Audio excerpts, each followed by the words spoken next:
Hi.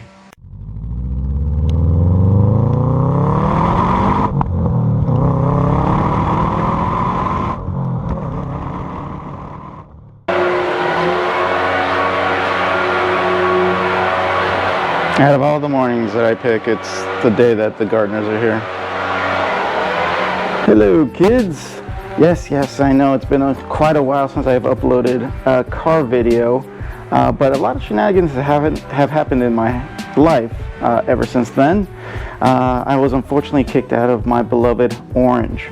Well, I had to move in with my mom in order to save up as much money as we possibly could, and we struggled for a little while. But luckily we were able to kind of scrimp and save, and I got a job that paid a much higher rate, and we were finally able to buy our first home in July of 2018. But most importantly, since my last upload, I made a very important purchase, a new car to me, and I'm going to introduce you to her today. Okay, so now as you'll remember, when I got rid of the WRX, when I sold it, I had to basically meet 3 different categories over the WRX. 1, had to be faster, i.e. more powerful, duh. 2, had to be more reliable than the Subaru, which I know some of you online like to bag on the flat 4, and I think some of you have a point, so I don't think that was going to be too hard to check that box off the list. And 3, had to be half the cost, which was about $12,500. So you might say to yourself, what's faster, more reliable, and half the cost of a 2014 WRX? That doesn't exist. It's a pipe dream. Wrong. Well, there is one.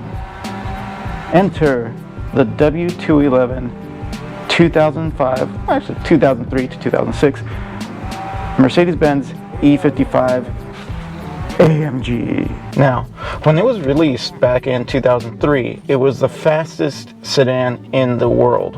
At the time, all of the major German automakers like Audi, BMW, and Mercedes basically were pretty conservative, definitely compared to today's standards.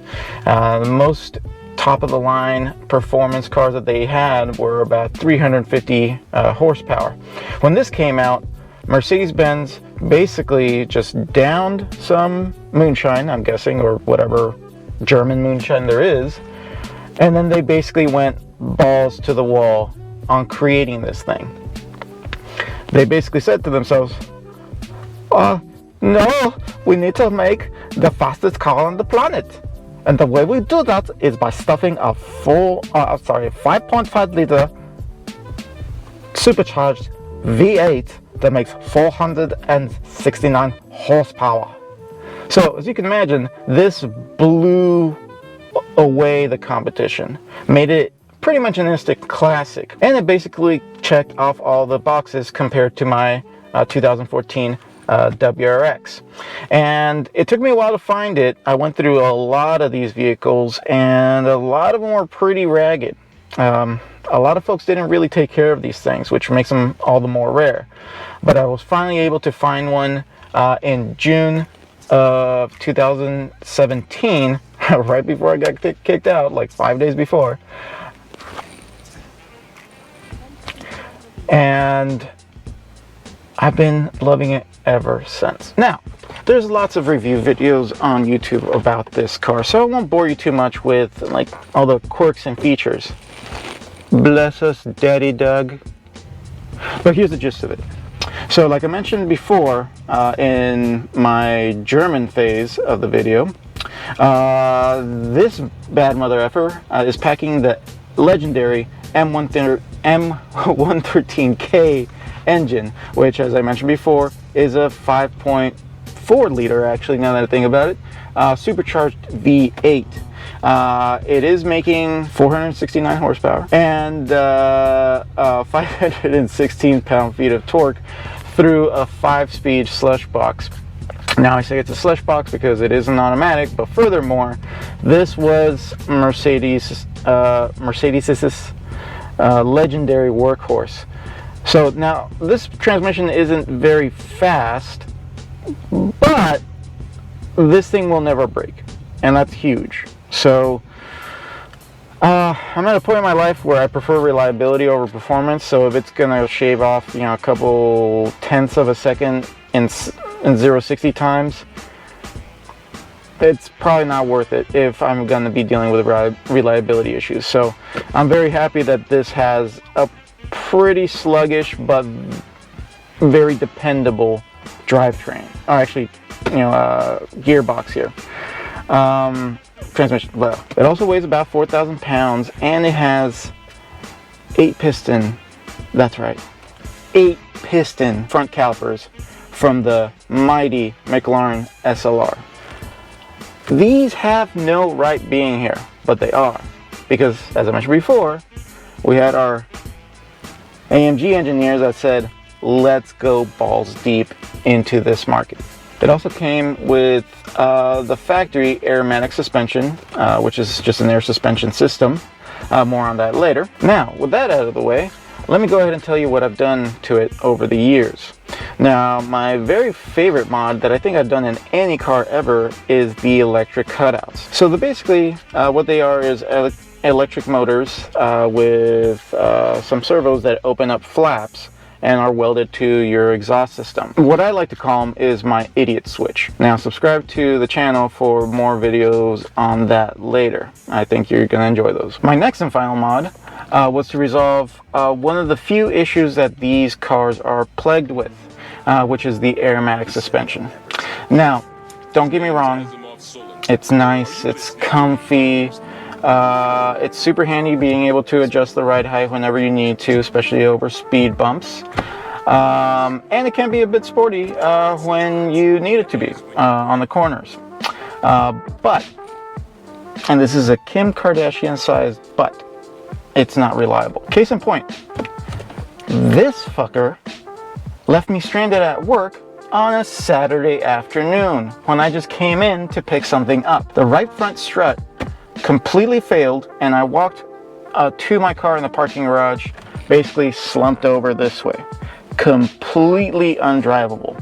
If I would have driven it home, it probably would have done severe damage to tires, fenders, God knows what. So it was completely slammed on the ground, and I could not go anywhere. It was awful. I've never been left stranded by any car ever, mostly because I'm so good at staying on top of maintenance. But this failure was unfortunately something that is just unavoidable. So when that happened, much like watching the final season of Game of Thrones, I said to myself, never again. So I did some research while my car was sitting at my in-laws' house. Thank you guys for letting me store it there. And I got myself a set of Godspeed coilovers. For the price, they can't be beat. Now, of course, they're not as good as, let's say, a KW system, but they're nowhere near the price. Plus, they also have adjustable dampeners, so I figured that was just good enough for me. The front was super straightforward, just basically bolted right in. It's a direct swap to the existing strut, but the rear was a complete nightmare. What you actually need to do on the rear is swap out the lower A-arms from a non-aromatic W211, which, this being at the time a 12-year-old car, pretty much every nut and bolt was basically welded on. But with a little help from my friends, yes, that was my Ringo, Henry and Hector, thanks boys, and as well as my father-in-law, I was able to get everything swapped over. Now, how would I rate the experience of swapping W211 from aromatic to a coilover system? I would rate it at a healthy 1.375 out of 10. Do not recommend. Now, if you are looking to do this kind of work and you have a little bit of money spare, I would highly recommend visiting my buddy Henry over at BENZTEC in Bellflower, California. It's a fantastic shop. They are super knowledgeable, and I'm sure they can knock this out for you if you need. I'll leave their information down in the description. Anywho, it was still worth it.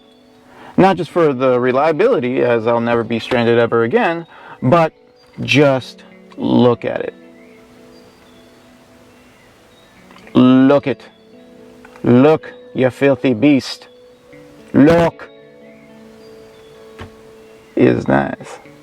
Now, the other major issue with the W211 is the SBC system. If you don't know, it was one of the first cars to have electronic brake actuation. I know, yuck. Not only was it yuck, but it was also a major failure point in these cars. I'm not sure how much you need brakes, but I'm guessing they're a nice to have. I've heard horror stories about people basically having little to no brakes on the freeway. Yikes. The good thing is that this is a rare failure. And what's even better is that MB USA got enough complaints to the point where they decided to extend the warranty on the SBC system all the way up to 2030. I'll be dead by then. Anywho, it is nice that I don't have to worry about that while I own the car. Also, it carries unlimited miles, just up to 2030. Pretty cool. All right, let's take this baby for a ride.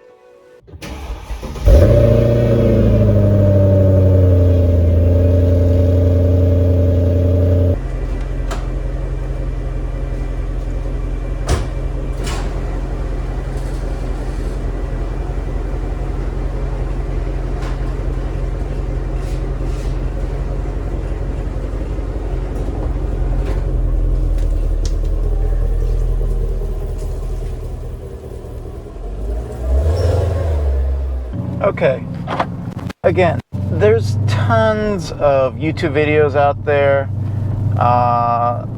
reviewing this car. So I don't want to bore you with all the details and stuff. I just kind of want to give you my thoughts. And my thoughts are summarized as follows. This is the best car I've ever owned. Bar none, period. It's beautiful, it's elegant, it's reliable, and best of all, it's fast.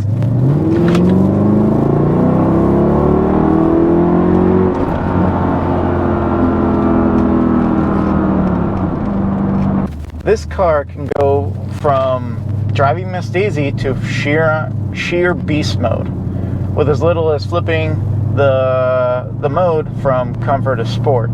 It really does feel like a gorilla in a tuxedo.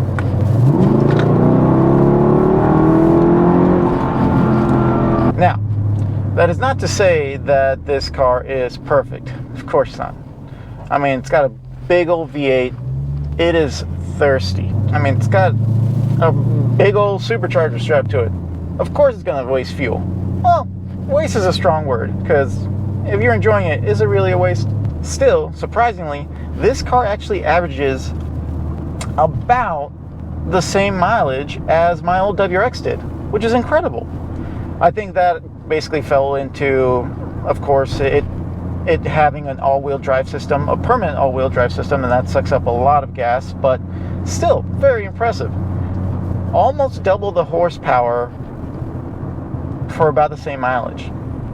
It's pretty great. Now, the single biggest bummer about this car that definitely makes me miss my old WRX and my STI, God, I miss that car, is this fucking thing. Sure, in traffic, it's very nice to have an automatic transmission that is not going to kill your left leg. I mean, that's nice. But I would trade it in a second for a good old-fashioned third pedal. I really would. This trans is the single biggest problem I have with this car. Although this transmission is built like a tank, seriously, this thing will outlive my grandkids. Having this masterpiece, this glorious engine mated to it, it's obscene. It's a tragedy. I mean, this glorious engine mated to a torque converter automatic transmission is almost barbaric. It's disgusting. It's, well, Ted Cruz eating a fly on live TV. He uses angry rhetoric. So here I am, missing my old clutch pedal, reevaluating my mistakes, and then power! I forget all about it. Oh man, the freaking phone flew off its thing. Thanks, MagSafe. Whew. Anyway, where was I? Oh right, this car is awesome. I absolutely love it, but sadly, our time together is coming to an end. Unfortunately, over the past year during the pandemic, I just have not been paying the attention that it deserves. I've only driven the car about 600 miles. That's not good. That's not fair to it. It deserves somebody that really loves and appreciates it and drives the hell out of it all day, every day, because that's what this engine was born to do. Decimate all day, every day, and not even wince at it. This masterpiece of an engine, as long as you take care of it, you know, usual intervals of maintenance, will last you damn near forever. There's 500,000 mile examples of this car. I think there's a guy in like Alaska that travels back and forth between the west end of Alaska to somewhere in Vancouver on a weekly basis, just putting in thousands and thousands and thousands of miles every single month. It's incredible. It's a masterpiece, and it's absolutely a future classic. But yeah, I just don't drive it anymore. And not only is the pandemic a huge reason for that, but unfortunately my beloved dog, Kramer, he's become quite old and quite sick, sadly. And with my best buddy showing his age and just growing sicker, the vet bills are sadly starting to pile up. And since these cars are just becoming far more rare, the market is really starting to pick up on these cars. They're becoming highly desirable because, well, you just can't find anything like this for the money that these things fetch for. I mean, roughly around $20,000 for 469 horsepower supercharged V8 that is extremely reliable and it won't let you down, and it will put a smile on your face every single time you get into it. I mean, that's rare. That's a rare trait. It's like, I don't know, finding a compassionate middle manager at one of the largest corporations on the planet. If you knew me, you'd get that. So I'll be putting if the sale is still live, I'll go ahead and put in the link to the Auto Trader listing in the description of this video. Hopefully it's already sold by then. I have talked to a couple of really good chaps that are looking to buy it, and it's basically just going to come down to, you know, who can come down and, you know, buy it first. It's an amazing car that needs a good home. It deserves a good home, and I'm hoping to find the right buyer for it. I love you, Elsa, but you deserve better than me. And yes, of course, her name is Elsa, because every great car deserves a name. Don't forget that. Anyway, thanks for checking out my latest car video. I know it's been a while. Thanks for staying subscribed. I know you could have ditched me a long time ago, or maybe you're just subscribed to so many channels you forgot I existed. That's nice too. I definitely appreciate it. And if you could like, favorite, share, whatever. You know what? I'm not your boss. I'm not your dad. Do what you like with this stupid video. It's shit. I know it. It's okay. But if you yourself are interested in a fast, beautiful, elegant, luxurious, reliable, rear engine, V8 powered, V8 supercharged powered car, I highly recommend picking one of these up. It is so choice. Anyway, thanks for hanging in there with me, guys. I am actually looking to make a lot more videos just in the automotive world, which I love, but I have other passions. I love movies and I love tech. I love video games. So if you're into just cool shit, yeah, stay subscribed. You might like it. Anywho, thanks so much for hanging out with me today, guys, and I'll see you in the next video. Bye, kids.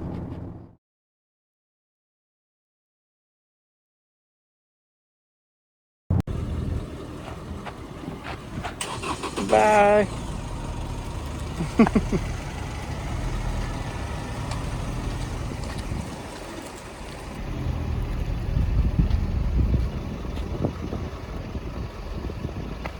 Take care of her, bud. See ya.